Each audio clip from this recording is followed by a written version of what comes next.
स्त्री को समझना नामुमकिन होता है। जब ऊपर वाले ने स्त्री को नहीं समझ सके तो हम लोग क्या समझ सकते हैं। ये आपने कहते हुए बहुत सारे लोगों को गांव समाज में सुने होंगे। जब स्त्री को ऊपर वाले ने नहीं समझ सका तो हम क्या समझेंगे। ये कहावत बहुत प्रचलित है। आज हम इसी पर एक वीडियो लाए हैं जो काफी इंटरेस्टिंग है। एक बार नारद जी ने भगवान से पूछे, हे भगवान, आपने दुनिया को 1 मिनट में बना दिए, लेकिन स्त्री को बनाने में आपको इतना वक्त क्यों लग रहा है। तब भगवान ने जो बोला है आपको यह जानकर होश हो जाएगा। चलिए वीडियो को शुरू करते हैं। और स्त्री के बारे में भगवान ने बहुत सारे ऐसे रहस्य बताए हैं जो अब तक बहुत सारे लोग अनजान हैं। और भगवान ने कौन सी बातें नारद जी को बताए स्त्री को बनाते वक्त, और स्त्री के बारे में आप बहुत सारे रहस्य इस वीडियो से सीख सकते हैं।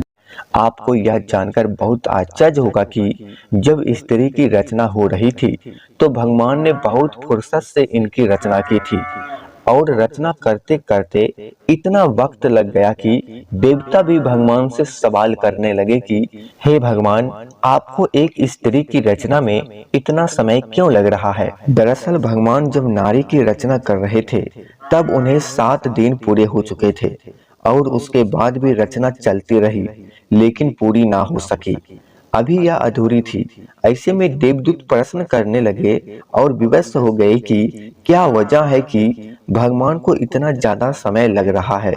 उन्होंने पूछा कि हे प्रभु, आपने 1 मिनट में दुनिया बना दी, लेकिन नारी को बनाने में इतना समय क्यों लग रहा है। आखिर आपको इसे बनाने में इतना समय क्यों लग रहा है। इससे पहले आपने किसी भी रचना में इतना समय नहीं लगाया।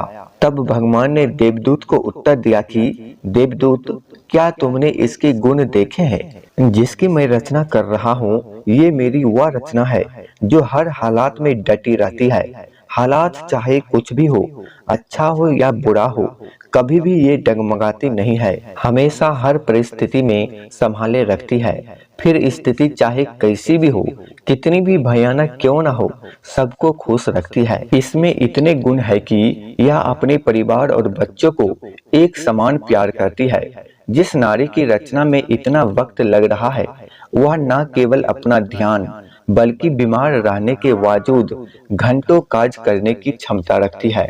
तो देवदूत, तुम ही बताओ कि जिस नारी में मैं रचना कर रहा हूँ उसमें इतना समय लगना चाहिए कि नहीं। देवदूत, मैंने नारी में इतना प्रेम डाला है कि पूरी दुनिया एक तरफ हो जाए और नारी का प्रेम एक तरफ हो जाए, फिर भी नारी के प्रेम में कभी भी कमी नहीं आएगी। देवदूत ने जब भगवान की इन सब बातों को सुना तो हैरान रह गए और भगवान से पूछने लगे कि क्या ये केवल अपने 2 हाथों के द्वारा इतना सब कुछ कर सकती है। तो भगवान ने इसका जवाब दिया, देवदूत, बिल्कुल इसी के कारण तो यह मेरी रचना सबसे अद्भुत और सबसे आश्चर्यजनक कहलाएगी। यह सब सुनने के बाद देवदूत ने पास जाकर भगवान की बनाई गई अधूरी रचना को जब हाथों से छुआ और जब उसके गाल पर हाथ लगाया तो देवदूत प्रभु से बोले, हे प्रभु, यह तो बहुत नाजुक है, ये कैसे इतना सब कुछ कर पाएगी। तो भगवान ने इस प्रश्न पर मुस्कुराते हुए कहते हैं, हाँ, तुम सही कह रहे हो देवदूत, ये बाहर से जितनी नाजुक समझ आ रही है उतनी है नहीं।